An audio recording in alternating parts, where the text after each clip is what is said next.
Annie déboutonna le haut de sa chemise pour permettre au médecin de l'examiner. Mais l'homme à côté en profita pour jeter un regard indiscret. Gênée, elle lui demanda de détourner la tête, ce à quoi il répondit qu'il était interne en médecine. Il n'a pourtant suffi que d'un seul regard pour que Jimmy tombe immédiatement sous le charme d'Annie. Malheureusement, il n'était pas vraiment interne, et son imposture ne tarda pas à être démasquée.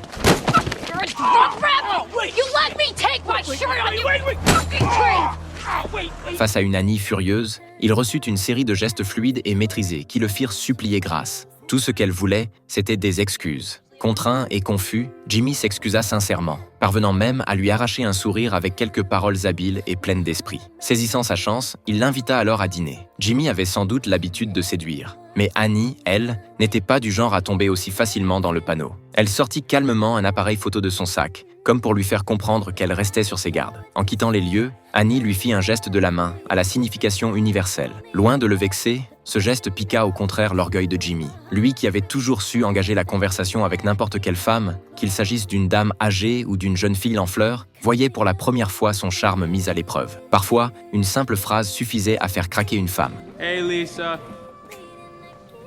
Un collègue lui fit remarquer qu'elle ne s'appelait pas Lisa. Jimmy répondit « Je sais, mais si je l'appelle comme ça à chaque fois, elle viendra me corriger. Et ça me donne une excuse parfaite pour l'approcher et la conquérir. » D'ailleurs, il avait perdu son précédent emploi à cause d'une de ses aventures. Alors qu'il discutait d'un peu trop près avec la copine de son patron, son téléphone était tombé par terre et avait accidentellement composé le numéro de ce dernier. Résultat, licencié sur le champ. Il avait depuis trouvé un nouveau poste comme représentant dans une société pharmaceutique. Et maintenant qu'il avait croisé le chemin d'Annie, une fille aussi intrigante, il se jura de la conquérir. Par quelques flatteries bien choisies, il obtint facilement des informations la concernant auprès de l'infirmière de l'accueil. Il n'eut donc aucun mal à la retrouver dans le restaurant où elle travaillait. Face à Annie, Jimmy redoubla d'éloges. Si elle resta impassible en apparence, sa main gauche tremblante trahit son trouble. Jimmy ne manqua pas de le remarquer. « Je vois que tu es nerveuse. Les personnes atteintes de Parkinson réagissent souvent ainsi sous le stress. » Il avait vu juste. Annie souffrait effectivement de la maladie de Parkinson. Consciente qu'il avait percé son secret à jour,